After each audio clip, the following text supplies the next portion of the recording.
Como é difícil seguir uma estratégia carnívora, tá?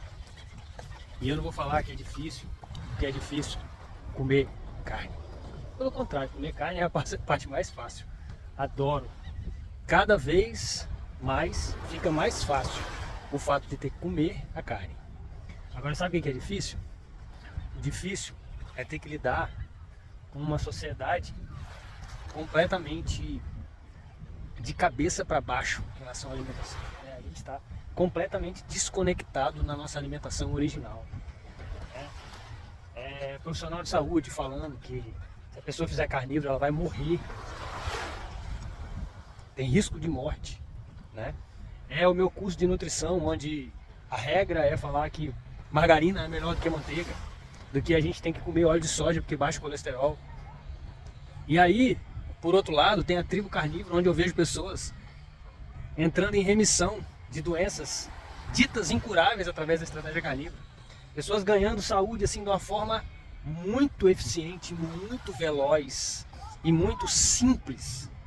E ao mesmo tempo a gente tem que lidar com pessoas à volta que não conseguem, né, se desconectar dessa matriz e enxergar sem esses olhos enviesados de que a gente precisa de carboidrato, né? Sem carboidrato, né? De que o jejum é uma coisa terrível e de que carne vermelha é gordura, né? Então é bem difícil lidar com isso. Eu tive uma conversa com a Lívia, que ela está me ajudando, Lívia Padilha, ela está me ajudando num projeto meu que eu pretendo montar, né, um material falando da carnívora, mostrando como é muito mais eficiente do ponto de vista do planeta a gente se alimentar conforme a nossa natureza do que ficar dando uma de herbívoro, né? E a gente estava conversando sobre essa dificuldade do dia a dia de lidar com essa maré contra e como é difícil remar contra a maré, né? São os familiares, são os amigos, as pessoas do convívio. As pessoas simplesmente foram, assim, parece que a mente, nossa mente, né, nossa mente ancestral, nossa mente primitiva, ela foi apagada, foi hackeado e foi instalado um programa pirata na cabeça das pessoas. Que elas são viciadas em comida, né, do ponto de vista cultural, emocional, muito emocional, né, a comida muito sendo comida como se fosse uma droga, como se fosse um remédio, como se fosse um conforto emocional, né? Os encontros sociais são em volta da comida e do efeito da comida, e muitas vezes a combinação entre o efeito da comida e o efeito da bebida. E essa é a maior dificuldade de uma alimentação natural, de uma alimentação livre de carboidratos, né? Porque até profissionais de saúde, né? Inclusive profissionais de saúde que conhecem alimentação e depois pegam um exemplo de uma pessoa que tem algum transtorno, né, e generaliza que você não pode fazer dieta carnívora, dieta cetogênica, porque aquela pessoa que era um dos representantes dessa dieta está com um problema psicológico e está mandando mal. Então você generaliza, ninguém pode fazer. Como ninguém pode fazer, meu amigo? Isso é a dieta que nos trouxe até aqui. É a dieta da moda há milhões de anos, né? E quando a gente olha para moda, o que é moda, né? Tem moda, média e mediana, são 3 medidas estatísticas. Então moda é um dado que mais se repete numa amostra, é a moda. Então se a gente pegar a alimentação humana, que desde o gênero Homo, né, há 2 milhões de anos atrás, até hoje, a base sempre foi caça, sempre foi animais, ruminantes de preferência, né? Caçados e comidos, e de um período para cá com fogo. Se a gente pegar a moda de lá até aqui, a moda é dieta carnívora. A moda não é comer arroz, feijão, macarrão, milho. Esses alimentos são modernos do ponto de vista da história humana como um todo. A agricultura tem 10 mil anos, né?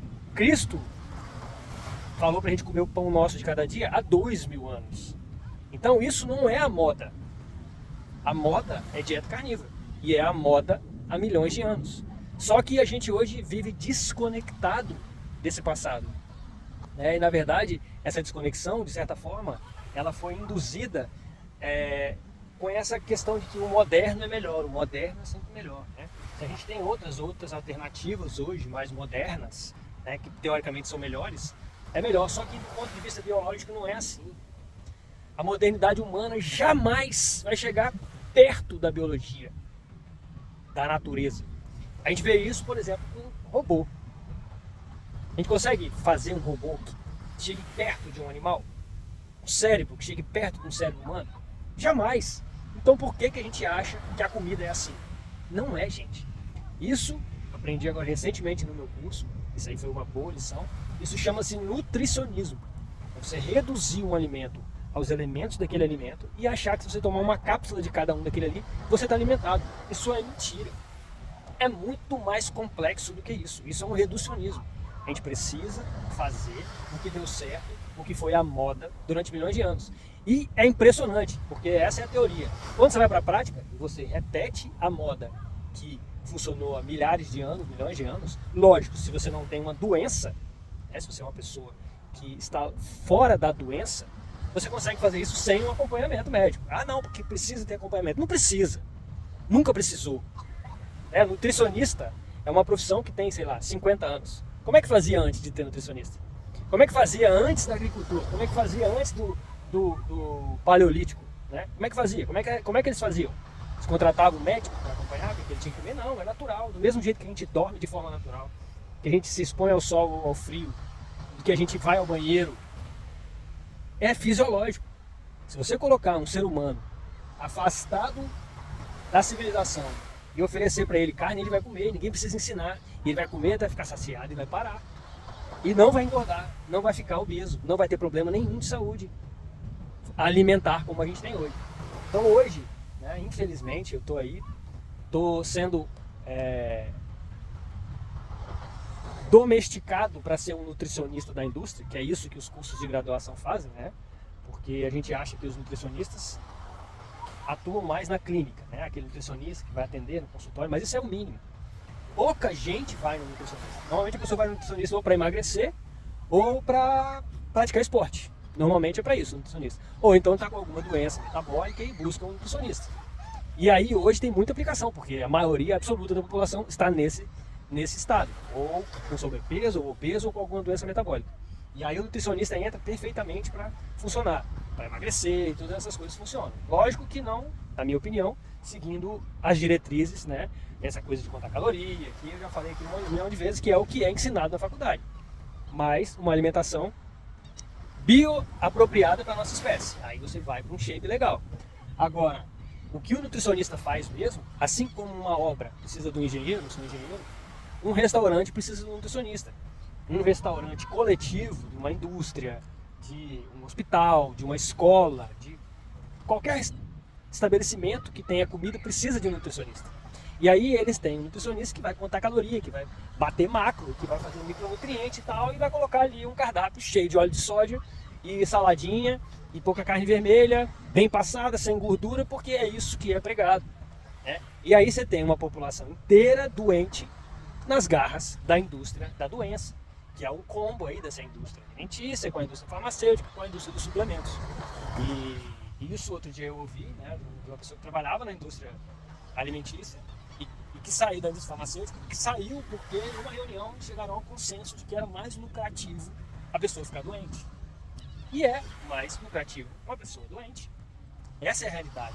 Então, enquanto a gente se colocar nas mãos da indústria, né, a gente vai ser doutrinado a ficar doente para eles terem lucros. Então, a minha missão aqui é despertar você para sair dessas garras. Porque você merece saber disso. Assim como eu descobri. E se libertar desse poder que só visa lucro e acaba o efeito colateral fazendo mal para a humanidade. E a gente vê os resultados hoje aí, todos os dias, não precisa ir muito longe. É só você olhar para o lado que você vai ver. Uma pessoa com sobrepeso, uma pessoa com deficiência de saúde metabólica, diabética, com esteatose hepática, com pressão alta, que teve um infarto, teve um AVC, que está com alguma demência. Essas doenças são doenças metabólicas. Essas doenças são doenças provenientes de uma má alimentação junto com maus hábitos.